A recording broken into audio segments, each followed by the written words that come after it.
What if I told you that Islam's holiest city might be hiding in plain sight, right inside the ancient Jewish scriptures? It sounds kind of wild, right? Well, today we're going to explore this really fascinating and, yeah, pretty controversial idea that Mecca is actually mentioned in the Torah and what that could mean for the history of these faiths. So that's the big question for today. Could a reference to Mecca, of all places, really be tucked away inside the Torah? It's a huge idea.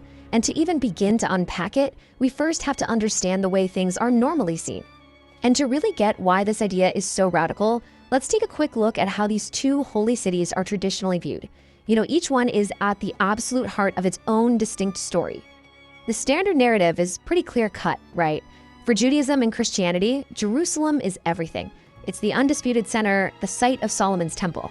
Mecca, on the other hand, is seen as exclusively Islamic, a city that most people believe has absolutely no connection to ancient prophets like Abraham. But what if there's a single verse, just one, tucked away in the book of Psalms that could challenge that entire framework, that could kind of flip the whole thing on its head? Okay, so here it is. It's from Psalm 84, and it describes pilgrims on a journey to God's house, and they pass through the valley of Baca. Now you gotta remember that name, Baca. While a lot of scholars interpret this word to mean a place of weeping, there's a totally different reading that draws this really powerful connection eastward. And this is where the dots really start to connect, at least from an Islamic perspective. You see, the Quran describes Makkah as being in a dry, uncultivated valley. The mention of springs in the psalm, well, that brings to mind the story of the well of Zamzam, which miraculously appeared there. And then the verse talks about pilgrims going from strength to strength, which this interpretation connects to the ritual of walking between the two hills, Safa and Marwa, a core part of the pilgrimage to Makkah. So we've got the name Baca in the Torah, but how do we get from that all the way to Mecca? Well, the next piece of this puzzle comes to us directly from the Quran. The third chapter of the Quran says that the very first house of worship established for all of humanity was built at a place called Baca. I mean, the linguistic connection right there is pretty hard to just ignore. And here it is, the core argument laid out as simply as possible. The Baca from the Torah is the very same place as the Baca from the Quran, which is just an ancient name for the city we all know today as Mecca. Now, this connection isn't just about linking two names together. If it holds up, it could potentially rewrite the entire historical timeline of these incredibly important holy sites. Okay, so according to Islamic tradition, the Kaaba in Mecca was built by Abraham and his son Ishmael about 4,000 years ago.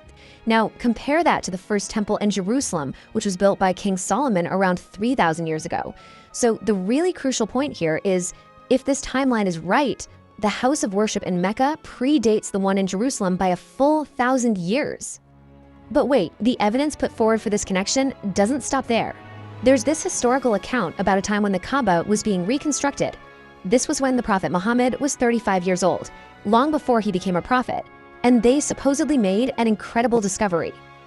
So, as the story goes, the workers found a stone inside with an inscription that wasn't in Arabic. They asked a local Jewish man to translate it for them, and he said it was Hebrew, and what it said was just stunning. It was an explicit statement from God naming the site Baca and proclaiming that it would last forever. So this whole idea of Makkah as the original house of God, well, it brings a totally new perspective to one of the most significant events in all of early Islamic history, the changing of the prayer direction, also known as the Qibla. See, for years, the early Muslims prayed facing Jerusalem. Then, one day, in this really dramatic moment, a divine command was revealed, right in the middle of prayer. The Prophet turned 180 degrees to face Makkah, and the entire congregation behind him turned with him, changing the direction of Muslim prayer for all time. So if you look at it from this perspective, the change of the Qibla wasn't about creating some new rival holy site, not at all. It was framed as a restoration, a return to what was believed to be the true original house of worship for all of humanity, the one established by Abraham himself thousands of years earlier. So we're left with a really powerful question.